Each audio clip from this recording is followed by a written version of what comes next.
Hello, কিডা? জানমান doctor? তুমি আমার সাথে খুব জরুরি দেখা করো, আমি খুব বিপদে আছি। আচ্ছা, আমি খুব বিপদে আছি, আমার সাথে দেখা করো। কিন্তু আমি ডাকিটা আমি না আব্বার মতন করা লাগলো না। ও ওই যা ভাবিলাম আমি তাই। আমি না বিয়েটিও হয়নি, কোনো জায়গায় যাইও নি। ওই আমার সাথে বিয়ে দেবে না, আমার ইনকাম ভালো আছে। তাছাড়া মনে হয় মুখ ফুটে কই পাই না, লজ্জা জ্বালায়। তাই তাহলে করে গুছিয়ে প্রস্তুতি নিয়ে যাইতে হয়। আই সজনী চড়বি আমার হিরো সাইকেলে, আমার রডে বসিয়ে বেল বাজাবো।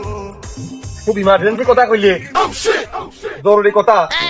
খুব একটা অসুস্থ তুমি দেখেও তো মনে হচ্ছে না। কোনো দেখতে তো বেশ সবাল মানসির মতন। দেখি কোনো কি হইলো? আজকে তোমার ফ্রি চার্জ, নো চার্জ, এক পয়সা দেওয়া লাগবে না। তুমি যদি চাও তোমার কোনোদিনই কোনো পয়সা দেওয়া লাগবে না। দেখি ও কি ওইটা কানের মধ্যে ঢুকো?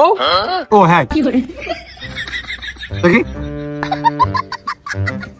ও বাবু, তুমি থামো। আজকে আমার দেহে কিছু হয়নি, আজকে আমার মাথায় চাপ। কে আছে যে ঢোকের ইয়াং মানুষের মতন জিন্সের প্যান্ট, কোকালা গেঞ্জি বেঞ্জি পরলাম, আমার ভালো দেখা যাচ্ছে না। আরে তোর ভালো দেখা যাক আর না যাক, সেতে আমার কি আসে যায়? আমার মেয়ে কোন? সে কি? তাহলে আমি কোন আশায় আলাম? শোনো, তোমার আমি মেলা আগের থেকেই পছন্দ করতাম, কিন্তু বলতাম না। তা মেয়ে তোমার কাছে আছে, ওই মেয়েটা আমার বাড়ি নিয়ে আসে, ওই দুয়া কালাম পড়ে নিয়ে যাও। তাই আমার বাড়ি ওটা সমস্যা নেই, তুমি মেয়েটা আগে হাজির করো। আচ্ছা, মেয়ের কোথায় পড়ে আসি? তা তুমি আমার আগে পছন্দ করতে কে? তুমি ছেলেটা মোটামুটি ভালো, তারপরে আয় রোজগার করো, ডাক্তারি মানুষ, ওই 8-10 জন ভালো ছেলের মধ্যে তোমারও দিয়ে রাখিলাম। ও মানে আমি ছেলে ভালো এটি হইলো না, আমার টাকা ভালো এটি হয়ে গেল। ওই দেখ, ভালো তো ভালো, আমি তো তোমার আর খারাপ কইনি। জামই পদে আমি তোমার নমিনেশন দিলাম। দিলে তাহলে মাঠে নামে আমার থেমলে কেতি দাও। তুমি তো সেই চা খাওয়ার আগে বিল নিয়ে বসে রয়েছো, চা বানানোর সুযোগ দাওনি। হ্যাঁ?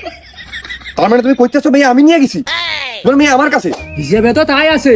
পাড়ার 2-4-5 জন তো কোয়াকুই করতেছে, তুমি চকাচকি করতে আমার মেয়ের সাথে। আর তুমি তো গ্রাম এই মহল্লার সবাই চিকিৎসা ভালো মতো করলেও আমার তো আর তুমি করোনি। সে কি চিকিৎসা নিয়ে আপোষ?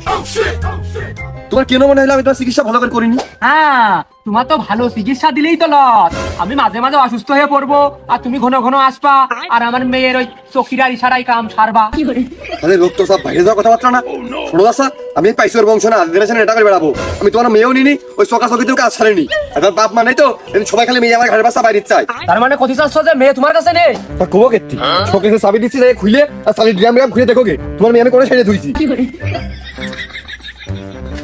জামা কাপড়টা আমার মহিলা ছিল, সাইকেল বদলে আনতাম। সে মেয়ে জার্মানের কাছে নেই, আক্কাসের কাছে নেই। মেয়ে কি দুবাই গেল না লালনের আগ্রায় গেল? আমি তো ভাবলাম ডাক্তারের কাছে গেছে, আমার মেয়ে ভালোই দান মাইরেছে। খালি তো দান মারতে পারিনি, মেয়ে গেল কোনে? আরে সর্বনাশ রে।